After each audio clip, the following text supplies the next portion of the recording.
अस्सलाम वालेकुम, आदाब।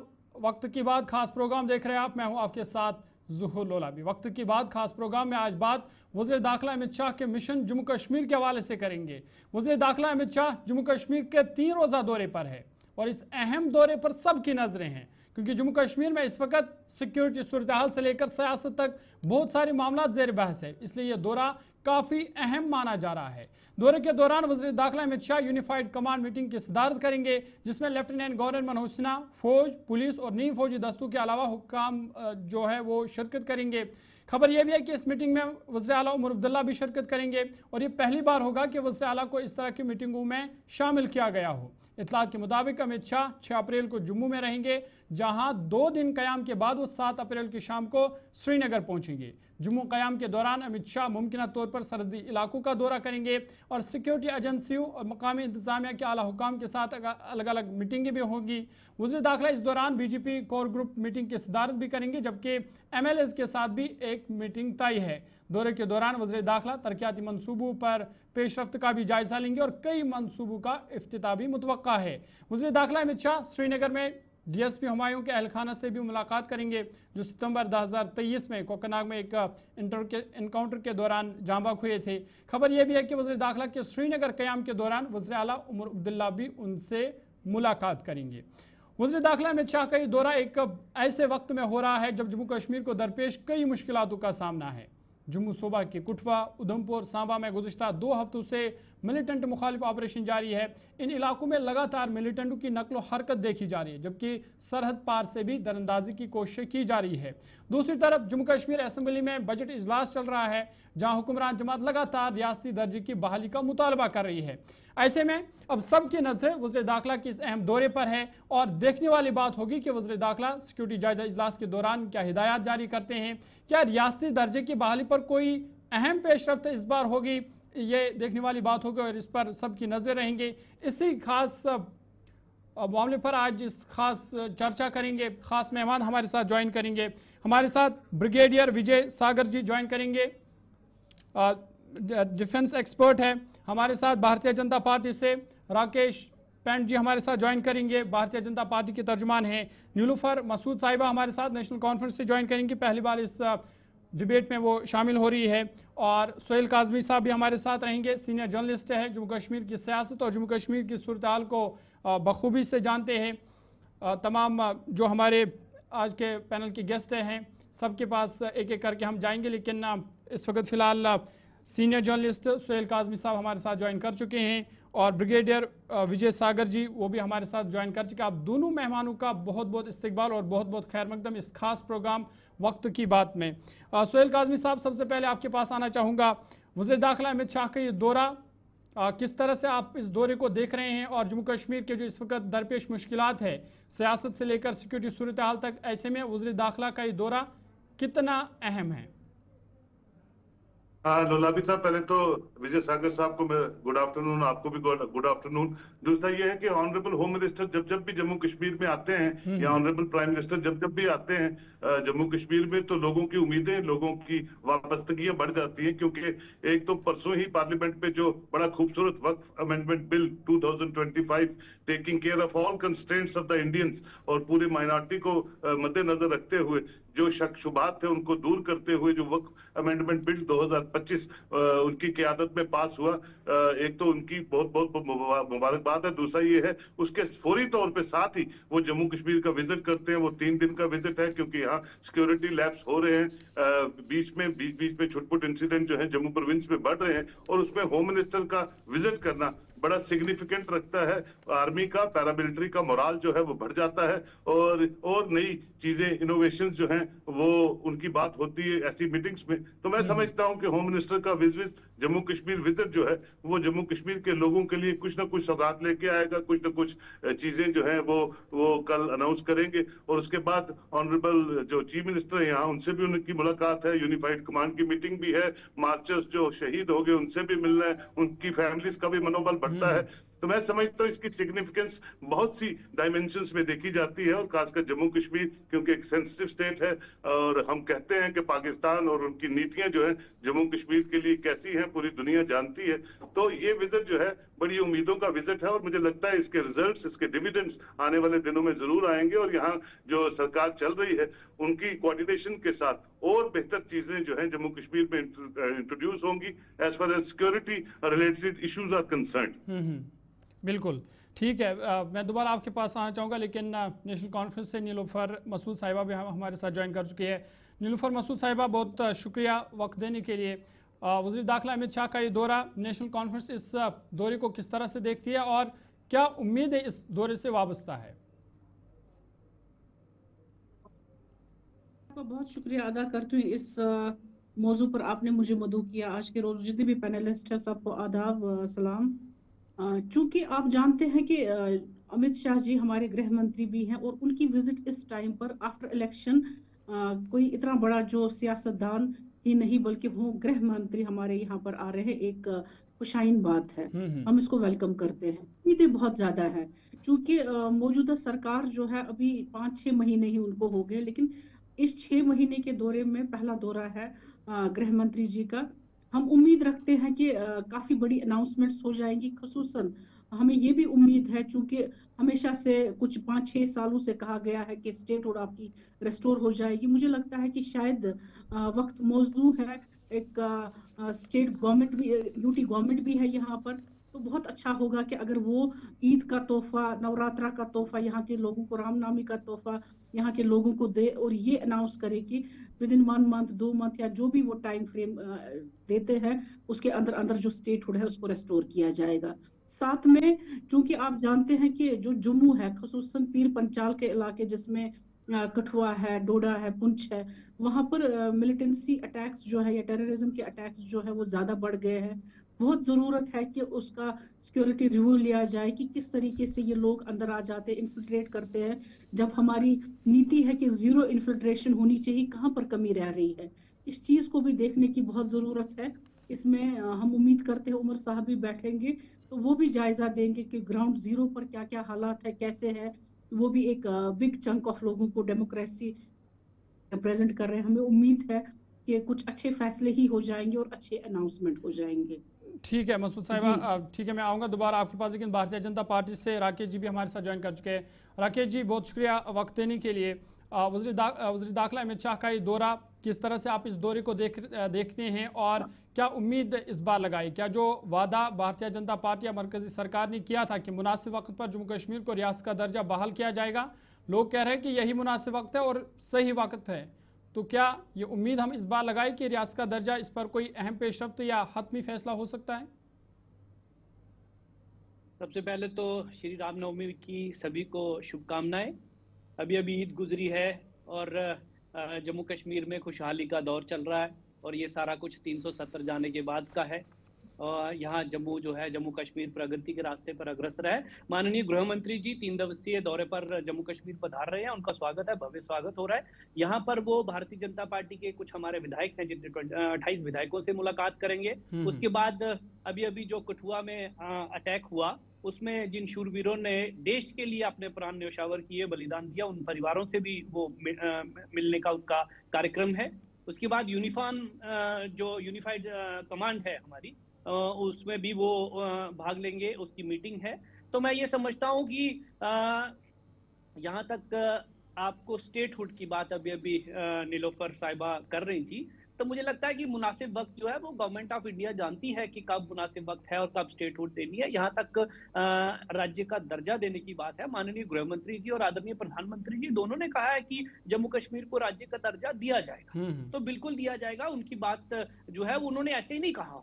हाँ, ये जरूर है कि यहाँ पर हालात जो है वो साजगार, खास करके भ्रष्टाचार जो यहाँ पर चरम सीमा पर रहा 1947 से लेके और उसके बाद 2014 तक, ये सारा कुछ जो है ये देखने के बाद मैं समझता हूं कि जब सही समय आएगा केंद्र की सरकार राज्य को पूर्ण इस राज्य का दर्जा है वो देगी। और उसके पहले यहाँ पर आतंकवादी घटनाएं जो पिछले दिनों हुई या यहाँ पर हो रही हैं, तो उनका भी इन लोगों का इलाज ढूंढना भी जरूरी है। तो ये सारी चीजें मैं ये समझता हूँ कि जब आखिर में कि जब समय आएगा वो राज्य का दर्जा जो है बहाल कर दिया जाएगा, ऐसा केंद्र सरकार ने पहले भी कहा है, इसमें कोई अतिशयोक्ति नहीं। ठीक है, ब्रिगेडियर विजय सागर जी, आपके पास में आना चाहूँगा। जो जम्मू कश्मीर के इस वक्त के हालात है, खासकर जब हम सिक्योरिटी के हवाले से सलामती सूरत हाल की बात करते हैं, हम देख रहे हैं कि जो मिलिटेंट की स्ट्रेटजी है उसमें चेंज देखी जा रही है। पहले कश्मीर सूबे में मिलिटेंसी को वहाँ पे मिलिटेंसी ज़्यादा थी, लेकिन अब कुछ महीनों से हम देख रहे हैं कि जम्मू सूबे को टारगेट किया जा रहा है। कुठवा, उधमपुर, यहाँ पर लगातार मिलिटेंट की मौजूदगी देखी जा रही है। जदीद हथियार का जो इस्तेमाल किया जा रहा है, आप इस पूरे सूरत हाल को किस तरह से देखते हैं? देखिए, सबसे पहले तो मैं अपने जितने भी साथी पैनलिस्ट हैं, इन्होंने जो आपको बताया इनकी क्या पॉलिटिकल एक्सपेक्टेशंस हैं, इकोनॉमिक एक्सपेक्टेशंस हैं या सोशल एक्सपेक्टेशंस हैं, मैं उनसे एग्री करता हूँ। दूसरा, जहां तक रही है बात ये अमित शाह की जो साहब की जो अभी वाली विजिट है, तो इसको मैं खाली सोशल, इकोनॉमिक या पॉलिटिकल विजिट नहीं मानता। बिल्कुल, ये एक डेफिनेटली सिक्योरिटी इशू है, बहुत मेजर सिक्योरिटी इशू है। यहाँ पे मैं अगर आपके दर्शकों को बताना चाहूंगा, 9 मार्च को यहाँ पे एकाएक एक इमरजेंसी मीटिंग होती है जो होम सेक्रेटरी अटेंड करते हैं। उसके बाद 17 मार्च को फिर वो 2 घंटे के लिए मीटिंग अटेंड करते हैं। फिर उसके बाद 18, 19, 20, 21, 22 मार्च को इंडियन आर्मी की जितनी भी यूनिट्स हैं डिप्लॉयड हैं, वो अपने सारे फंक्शंस कैंसिल करती हैं और जबरदस्त एरिया डोमिनेशन ड्रिल्स होती हैं विद द हमर। तो ये सब एकाएक कोई नई डेवलपमेंट नहीं थी, ये कोई नॉर्मल बात नहीं थी। तो उस वक्त इसका कोई इनपुट थी हमारे पास कि कुछ होने वाला है यहाँ पे। जो 23 मार्च को अगर आपने देखा, हीरानगर के सालियन फॉरेस्ट से शुरू हुआ है और आज भी ये ऑपरेशन जारी है एट डिफरेंट प्लेसेस। अभी अगर आप इनको ध्यान से देखें कि जगहें कौन सी हैं, पहले वो आईबी के पास जैसे सालियन फॉरेस्ट है या पहाड़पुर का इलाका है, उसके बाद ये ऊपर चढ़ते हैं टुवर्ड्स बिलावर में जो मछेड़ी है, या उसके बाद काऊ की तरफ आते हैं, वहां पे मंडी हाइट्स हैं, और ये सारा की तरफ चलता हुआ जाता है छत्रगला की तरफ। वहां से छत्रगला के बाद आगे ये जाता है भद्रवा वैली में। पर अभी तक जितने ऑपरेशन चल रहे हैं ये सारे लिमिटेड हैं west of Chhatargala and east of the international border. ये यहाँ पे क्या इंपॉर्टेंस बात सिक्योरिटी पॉइंट ऑफ व्यू से ये है कि ये जो इलाका है जम्मू से लेकर के Paharpur, Kathua to chicken neck, जिसमें जम्मू, कठुआ, सांबा डिस्ट्रिक्ट आते हैं, even Udhampur district for that matter, ये ट्रेडिशनल इन्फिल्ट्रेशन रूट्स हैं और बेसिकली ये माइग्रेशन रूट्स हैं गुज्जर के, जो अभी इन्फिल्ट्रेशन के लिए यूज किए थे टेररिस्ट ने। तो ये इनको करके जाते थे ये मरवत में या गंडो में, जय वैली से होते हुए किश्तवाड़, सिंथन एंड साउथ कश्मीर में अनंतनाग में, तो ये तराल में, तो वहां से आगे ये बाइफरकेट करते थे। तो आज अगर कहते हैं कि जम्मू क्षेत्र में इंसिडेंट्स बढ़ गए हैं, तो मैं कहता हूँ ये बढ़े नहीं है, ये सिक्योरिटी फोर्सेस की जीत है, उनकी प्रोएक्टिवनेस है। एक्शनेबल इंटेलिजेंस उनको पूरी नहीं मिल रही, पर फिर भी उसके बावजूद वो अलर्ट है और जगह लोगों को पकड़ रहे हैं और इनको आगे जाने की इजाजत नहीं दे रहे, क्योंकि जो इनका एम था टेररिस्ट का इस वक्त, जो मोस्ट प्रोबेबली पाकिस्तान के एसएसबी कमांडो द्वारा कमांड किए जा रहे हैं, they may be normal terrorist, बट जो टीम लीडर्स जो हैं वो सारे के सारे, क्योंकि उनका क्या टैक्टिक्स है, उनके पास क्या वेपन्स हैं, उनके पास क्या कम्युनिकेशन इक्विपमेंट है, उसको हमने देख के हमें पता लगता है ये ट्रेंड फोर्स है। ये नॉर्मल टेररिस्ट को जैश ए मोहम्मद या लश्कर तौबा की नॉर्मल रूटीन फोर्स नहीं है, ये स्पेशली ट्रेंड बंदे हैं, लेड बाय दोज पीपल, क्योंकि इन्होंने आगे जितनी भी आपकी पीर बजाल की हाइट्स हैं, स्टार्टिंग फ्रॉम रजौरी, पुंछ, डोडा, भद्रवा और राइट टिल चंबा, ये एक रिज है जो इस इलाके में एक प्रोमिनेंट रिज की तरह आती है और दोनों तरफ कंट्रोल कर सकती है अगर इनको आप ऑक्यूपाई कर लें। तो इनका ये अभी आज का टैक्टिक्स ये है कि इसी को ऑक्यूपाई किया जाए, परंतु इसको विफल किया जा रहा है, क्योंकि सिक्योरिटी फोर्सेस जो है इस वक्त पूरा यूनिफाइड हेडक्वार्टर फंक्शन कर रहा है और सिक्योरिटी जितने भी जैसे गृह मंत्री जो आ रहे हैं वो इसकी पूरी स्थिति का जायजा लेने के लिए आ रहे हैं, और वो आगे अगर वहां पे सिक्योरिटी फोर्सेस के पास कुछ कमियां होंगी तो वो उसको पूरा करने की कोशिश करेंगे। ठीक है, मैं दोबारा आपके पास आना चाहूंगा, लेकिन नेशनल कॉन्फ्रेंस के तर्जुमान नीलूफर साहिबा आपके पास में आऊँगा, चूँकि जिस तरह से आपने भी बताया कि वज़ीर आला उमर अब्दुल्ला भी दाखिला वज़ीर अमित शाह से मुलाकात करेंगे, तो क्या रियासती दर्जे की बहाली पर कोई बातचीत या कोई पेशरफ्त मुतवक्का है? बिल्कुल, मुझे लगता है कि बात होनी चाहिए इस पर और हो भी जाएगी। इससे पहले भी माननीय अमित शाह जी ने और हमारे प्राइम मिनिस्टर उन्होंने वादा किया हुआ है इस बात का कि स्टेटहुड जो है इसको रेस्टोर किया जाएगा। न सिर्फ इतना ही, ऑनरेबल सुप्रीम कोर्ट की तरफ से भी जब वर्डिक्ट आया 370 को लेकर, वहां पर अप्रोप्रिएट टाइम तो ठीक है, लेकिन इस अप्रोप्रिएट टाइम को भी अब 2019 के बाद आप देख लीजिए 5-6 साल हो गए, जब इलेक्शंस हो सकते हैं लोकसभा के, जब यूटी के इलेक्शंस हो सकते हैं तो इससे मौजू वक्त क्या हो सकता है? 62% आसपास इसका जो हमारा टर्न आउट है इलेक्शंस में, लोगों का रुझान जो रहा, तो आपने खुद देखा कि किस तरीके से लोग घरों से बाहर आए वोट डालने के लिए। तो जो वो डिसग्रेस हमें 5 अगस्त 2019 को मिली थी, अब उससे उठने की जरूरत है और गवर्नमेंट ऑफ इंडिया को दिल जीतने की जरूरत है, क्योंकि वो खुद कहते हैं दिल्ली और लोगों की जो दूरी है ये हम कम करना चाहते हैं। तो एक शुरुआत वहां से हो सकती है। अभी यहाँ पर बीजेपी के प्रवक्ता बैठे हुए थे, वो कह रहे थे भ्रष्टाचार के बारे में। देखिए, भ्रष्टाचार जो है ये हर एक सिस्टम में है, ये कोई इससे नकार नहीं सकता है, कोई भी सिस्टम अगर है तो। लेकिन उसका मतलब ये नहीं है कि आप स्टेट को यूटी बना देंगे, फिर तो आपको पूरे हमारे देश में जितने भी स्टेट्स हैं जहां पर नंबर 1, 2 और 3 की कैटेगरी में अगर आप देखेंगे कौन कौन से स्टेट, मैं नाम नहीं लेना चाहूंगी, तो फिर आप उनको भी यूटी बना दीजिए। क्या जरूरत है आपको स्टेट रखना? ये कोई एक्सक्यूज नहीं है कि भ्रष्टाचार है। अगर भ्रष्टाचार था, आपकी हुकूमत रही 10 साल, तो 10 सालों में आपने कौन सा ऐसा स्कैम सामने लाया लोगों के, भाई ये पॉलिटिकल लीडर्स हैं, ये सिस्टम है जो इन्वॉल्व हुआ, ये लोग हैं ये इन्वॉल्व है, तो 10 सालों में आप सजा भी दे सकते थे। ये एक्सक्यूज नहीं बन सकता है मुतबादिल इस चीज का कि आप स्टेट को यूटी बना दे। मैं गुजारिश करूंगी, अभी दिल जीतने का टाइम है, दिल जीतिए। जो मुश्किलात यहाँ पर लोगों को दरकार है, उनके मुश्किलातों को हल ठीक है राकेश जी, जवाब दीजिए। नेशनल कॉन्फ्रेंस कह रही है कि लोगों के दिल जीतने की जरूरत है, और जब इलेक्शन हो सकते हैं तो फिर किस मुनासिब वक्त का आप इंतज़ार कर रहे हैं? यही मुनासिब वक्त है, तो इस हवाले से होना चाहिए कि अब जम्मू कश्मीर को रियासत का दर्जा बहाल किया जाना चाहिए। यहाँ तक जम्मू कश्मीर के लोगों के दिल जीतने की बात है तो वो कश्मीर में आप देख सकते हैं कि हालात बड़े साजगार हैं, और उसके बाद वहाँ जो टूरिस्ट जा रहे हैं, वहाँ पर 2.5 करोड़ के लगभग वहाँ टूरिस्ट जा रहे हैं, तो इसलिए, और कश्मीरी जो है वो अपनी कश्मीरियत को दिखाते हुए उनका वेलकम कर रहा है, उनका इस्तकबाल कर रहा है वहाँ पर। तो ये दिल ही तो जीते जा रहे हैं। बिल्कुल। दिल कैसे जीते जाएंगे? और क्या भ्रष्टाचार का पिटारा खोल दिया जाए इनके लिए और इनके हिसाब से चला जाए? ऐसा तो नहीं हो सकता। केंद्र की सरकार अपने मन मुताबिक चलेगी, हमने पहले ही कहा है, और इन्होंने भी ये माना है। अपने अभी जब ये बोल रही थी तो इन्होंने कहा है कि प्रधानमंत्री जी ने और आदरणीय गृह मंत्री जी ने दोनों ने कहा है जम्मू कश्मीर की जनता से कि सही और मुनासिब समय पर राज्य का दर्जा बहाल कर दिया जाएगा। आप देखिए, क्या जम्मू कश्मीर में जो हमारा जो रेल प्रोजेक्ट था, जो कश्मीर में वहां तक रेल जाए, क्या वो पूरा नहीं हो रहा है? कब से वहां पर चल रहा था ये कार्यक्रम, क्या हुआ?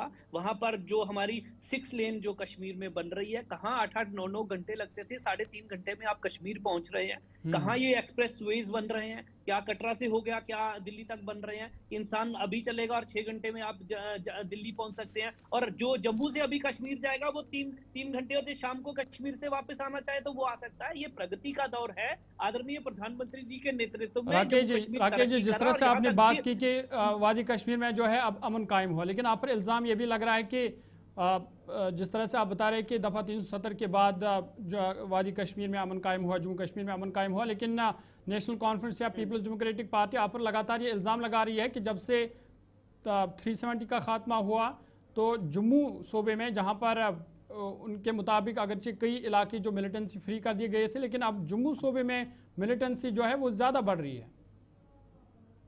उसका उत्तर अभी ब्रिगेडियर साहब ने दे दिया। मुझे लगता है कि उन्होंने ध्यान से उनको सुना नहीं। उन्होंने कहा कि जो हमारी यहाँ सुरक्षा एजेंसियां हैं और उनको शाबाशी देनी चाहिए कि वो जो रूट उन्होंने अभी बताया, ये ट्रेडिशनल रूट रहा है गुजरों का, और उसको वही इस्तेमाल किया जाता था वहां पर श्रीनगर कश्मीर तक पहुंचने के लिए, उसको रोका गया है। हमारी सुरक्षा बल जो है वो सजग है, इसीलिए तो वो आगे नहीं बढ़ रहे, और उनके पास रास्ता नहीं है आगे जाने के लिए, इसलिए वो जम्मू में ऐसी घटनाएं जो है वो घट रही हैं। तो मैं समझता हूं कि यहाँ पे भी उनको कटेल कर लिया जाएगा, कंट्रोल कर लिया जाएगा, इसमें कोई दो राय नहीं है। और ये समझने की जरूरत है कि हमारा जो पड़ोसी देश है वो यहाँ आए दिन, चाहे वो ये जो नशाखोरी हो, चाहे आतंकवादी घटनाएं हो, उनको बढ़ावा देने का प्रयास करता रहता है। आप समझ सकते हैं कि हमारा पड़ोसी कैसा है। तो ये भी ध्यान रखने वाली चीज है। इसीलिए मैं कहता हूं कि जो केंद्र की सरकार है, उसके बाद जो सुरक्षा एजेंसियां हैं, वो अपना काम सही तरीके से कर रही है। यहाँ आ जाके वही बात आ जाती है कि हमें पूर्ण राज्य का दर्जा क्यों नहीं दिया जा रहा। अरे वो दर्जा जब मिलना है आप जम्मू कश्मीर की प्रगति करिए और उसके बाद नेशनल कॉन्फ्रेंस की सरकार है, मैं इनको शुभकामनाएं देता हूं कि इनकी सरकार बनी है। हमारा तो पहले ही कहना था कि सरकार किसी की भी आए, यहाँ जम्मू कश्मीर तरक्की करना चाहिए, प्रगति करना चाहिए। ठीक है राकेश जी, ठीक है राकेश जी। सोहेल काज़मी साहब, मैं आपके पास आऊंगा। जिस तरह से राकेश जी कह रहे हैं कि जी अपनी बात कंप्लीट कीजिए राकेश जी। मुझे जो अपने मैनिफेस्टो में नेशनल कॉन्फ्रेंस ने जम्मू कश्मीर के लोगों की बेहतरी के लिए मुद्दे रखे, चाहे वो 200 यूनिट बिजली फ्री हो, चाहे बाकी चीजें हो, उनको पूरा किया जाना चाहिए, उनके लिए काम किया जाना चाहिए, क्योंकि लोगों के बाद फिर से 5 साल के बाद इन्होंने जाना है। ठीक है, मैं आऊँगा आपके पास दोबारा, लेकिन सोहेल काज़मी साहब आपके पास आना चाहूँगा। भारतीय जनता पार्टी कह रही है कि अभी मुनासिब वक्त अभी भी नहीं है रियासती दर्जे की बहाली के लिए, और अगर यही ड्यूअल सिस्टम जो जम्मू कश्मीर में फ़िलहाल इस वक्त चल रहा है, अगर यही सिलसिला कंटिन्यू रहा तो इसको आप किस तरह से देखते हैं कि जम्मू कश्मीर के आवाम पर इसका क्या असर पड़ेगा, और नेशनल कॉन्फ्रेंस के लिए आने वाले दिनों में या आने वाले वक्त में इसका कितना बड़ा नुकसान हो सकता है?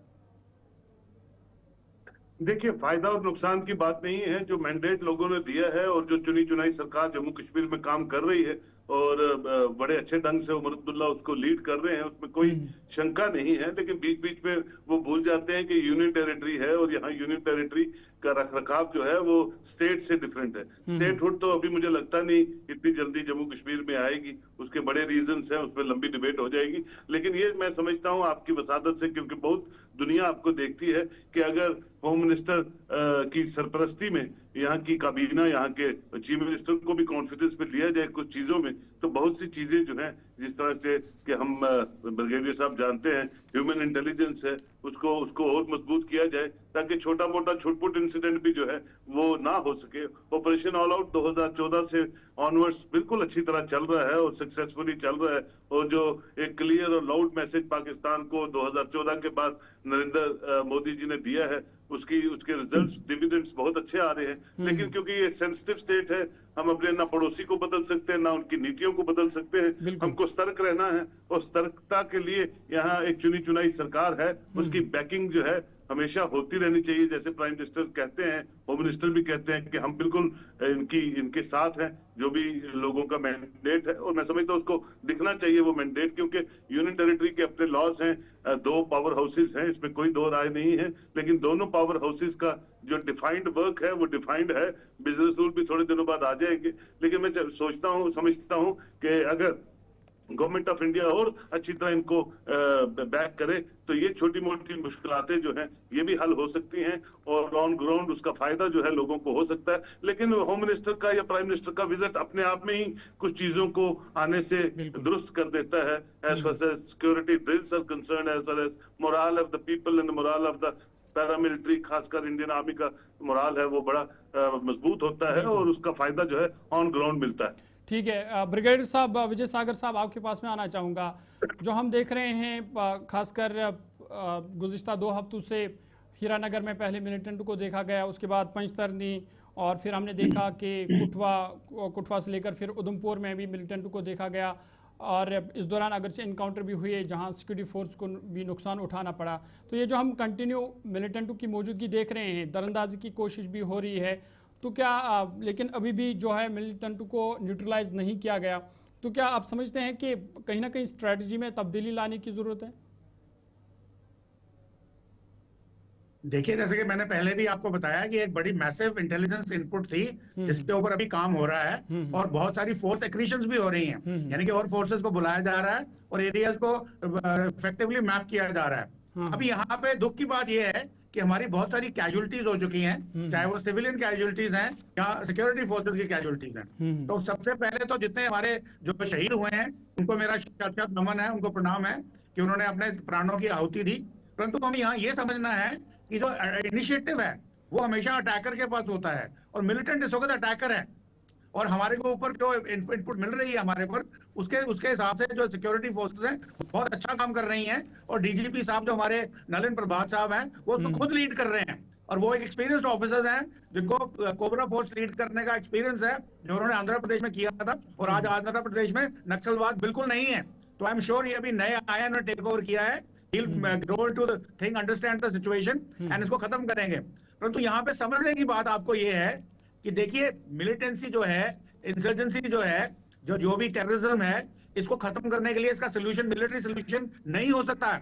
Military solution can go up to a limit, जो 80% 85% जो आज हम पोस्ट 370 एब्रोगेशन हम अचीव कर चुके हैं। पहले हमारा सक्सेस रेट था 30% 40%, परंतु 370 जाने के बाद आज 80-85 पहुंच चुका है।